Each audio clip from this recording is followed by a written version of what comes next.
ഞങ്ങളുടെ വളർച്ച ചിന്നാടന്മാരുടെ തകർച്ചയായിരുന്നു. ഞങ്ങളെ നശിപ്പിക്കാൻ വേണ്ടി പല പല അടവുകളും അവർ പ്രയോഗിച്ചു. പക്ഷെ ഒന്നും വിജയിച്ചില്ല. ഒടുവിൽ ഒരു ദിവസം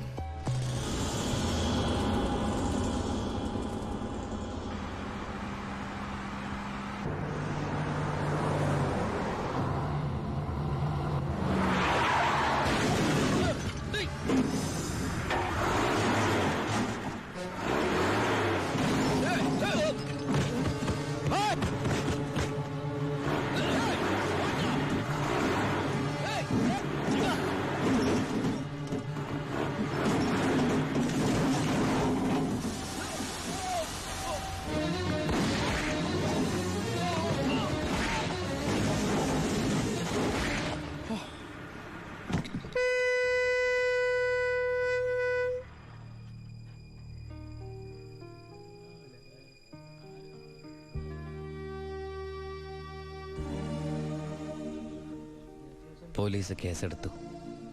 കാറ്, തോക്ക് തുടങ്ങിയ തെളിവുകളൊക്കെ ഭായിക്കെതിരായിരുന്നു. ഭായിക്ക് വേണ്ടി ഞാൻ കുറ്റേറ്റെടുത്തു. എന്തിന്? ഭായിക്ക് ഭാര്യയുണ്ട്, മകനുണ്ട്. ഞാൻ ബാച്ചിലറല്ലേ. ഒന്ന് ജയിലിൽ കയറി ഇറങ്ങിയാലും എനിക്കെന്താ സംഭവിക്കാൻ? പാവം ഭായ് എനിക്ക് വേണ്ടി ഒരുപാട് കാശ് ചെലവാക്കി കേസ് നടത്തി. അതുകൊണ്ട് എൻ്റെ ശിക്ഷ 4 കൊല്ലമായിട്ട് കുറയ്ക്കാൻ ഭായിക്ക് സഹായിച്ചു. ഈ ഭായിയാണ് ഞാൻ ദുബായിൽ നിന്ന് കാശ് അയക്കുന്ന പോലെ മാസാമാസം കാശ് എൻ്റെ വീട്ടിലെത്തിക്കുന്നത്. എൻ്റെ കുടുംബം അവിടെ ഹാപ്പി. അതുകൊണ്ട് ഞാനിവിടെ ഹാപ്പി.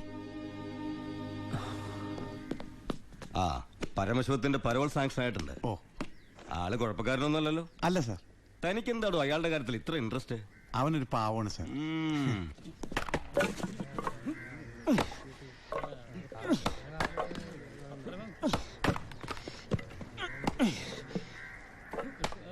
എടാ, അവന്റെ ആ മസിൽ കിട്ടിയിരുന്നെങ്കിൽ ഉച്ചക്ക് ബീഫ് ഫ്രൈ ആയിട്ട് കൊടുക്കായി.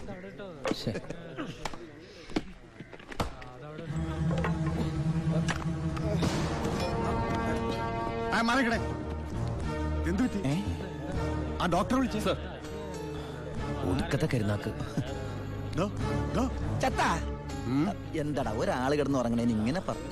നീ എന്റെ ഇത് മേടി.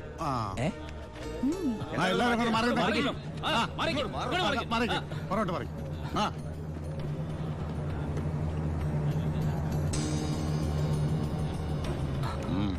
He's very serious.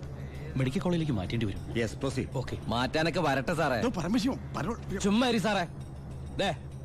ഈ നിൽക്കുന്ന കൃഷ്ണേട്ടൻ കഴിഞ്ഞ ആഴ്ച ക്ഷീണം കൊണ്ട് തളർന്നു വീണപ്പോ 1 കപ്പ് വെള്ളം എടുത്ത് മോന്തക്കൊഴിച്ച് എണിപ്പിച്ചുവിടാൻ പറഞ്ഞാളാ ഈ സൂപ്രണ്ട് സാറ്. പിന്നെ ഇവനോട് മാത്രം എന്താ എത്ര സിമ്പതി?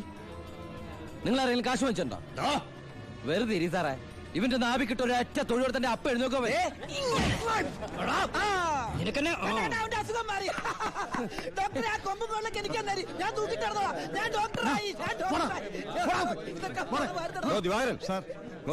അവന്റെ പരോളിന്റെ പേപ്പർ ഉണ്ട്. ഇവന് 14 ദിവസം വേണ്ട, 5 ദിവസം മതി. പാടോ. എടാ ചിന്നാടാ, നീ ഇവിടുന്ന് മുങ്ങിയാ പിന്നെ എന്നെ ആരാ ഇതിനകത്ത് വെച്ച് കൊല്ലുക? നീ എന്നെ കൊല്ലുന്നത് കാണാൻ കാത്തിരിക്കല്ലേ ഞാൻ. ഇവൻ എന്നെ മൂടൗട്ടാക്കി അടങ്ങുള്ളൂ. നീ പോയി ജോലി എടുക്കടാ. നീ ഓർത്തോ? ഓർത്തല്ല, ഞാൻ ഡെന്റിസ്റ്റ് പല്ല് ഞാൻ എടുക്കും. നീ സൂക്ഷിച്ചോട്ടോ. ഞാൻ ഇവിടുന്ന് പുറത്തിറങ്ങിയിട്ട് വേണ്ടേ?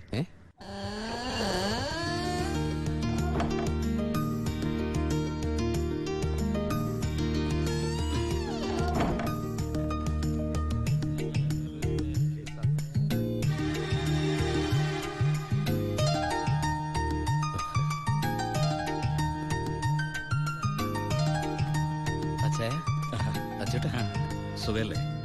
ബായി കാശും കാറിന്റെ താക്കോൽ ലഭിക്കാൻ പറഞ്ഞു. ബായി ലോഡ് അയക്കുന്ന എന്തോ കാര്യത്തിന് ബോംബെ പോയിരിക്കുക. വരാൻ കുറച്ച് ദിവസം കഴിയും. നേരെ വീട്ടിലേക്കായിരിക്കും അല്ലേ? എല്ലാരും ഒന്ന് കാണണം.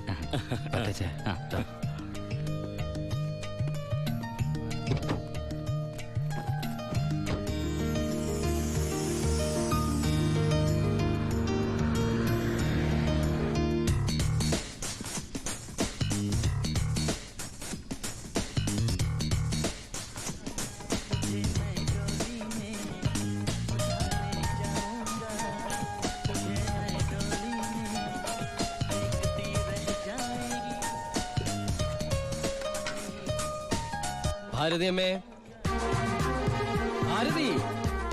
ഉണ്ണി,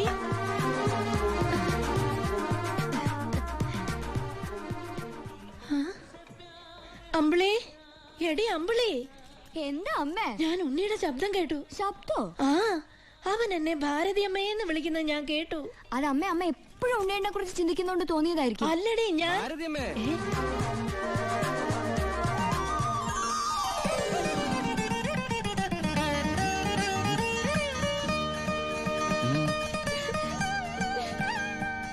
മോനെ, അമ്മേ. ഉണ്ണി.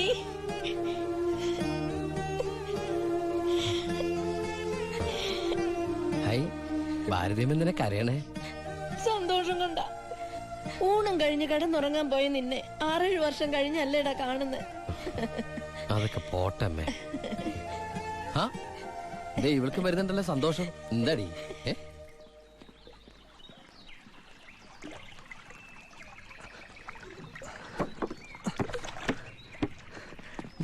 ഉണ്ണിയേട്ട വന്നു.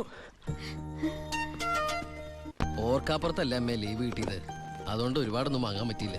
ദാ അമ്മയ്ക്ക് ഷുഗറും പ്രഷറും നോക്കാൻ, പിന്നെ നിനക്ക് മിഠായി, ഓടി CD. ഏട്ടാ, എടാ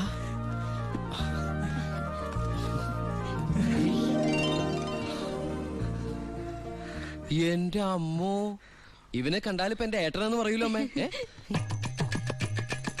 ഇത് പഴയ അളവാ, നിനക്ക് പാകാവൂന്നറിയില്ല.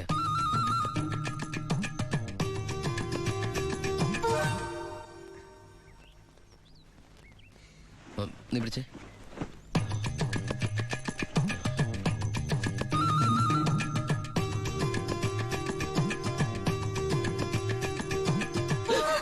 എന്താ?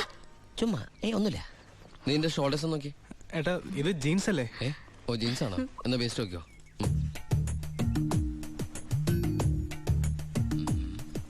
ഞാൻ നിനക്ക് വേറൊരു സാധനം കൊണ്ടുവന്നുണ്ട്. നമ്മുടെ അനിയത്തി. ഇവളല്ല, അപ്പുറത്തെ.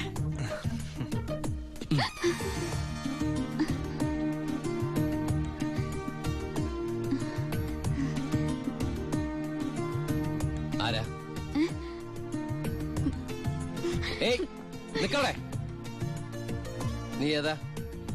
നീ എവിടത്തെയാ? ചെവി ഇട്ടൂടെ? സംസാരിക്കില്ലേ? ഞാൻ ആ വീട്ടിലെ. ആ വീട്ടില്. അതെന്റെ വീടല്ലേ? ഏട്ടാ നമ്മുടെ പുതിയ വാടകക്കാരാ. ഓ, നല്ല കൂട്ടരാ, നല്ല തങ്കപ്പെട്ട സ്വഭാവമുള്ള കുട്ടിയാ.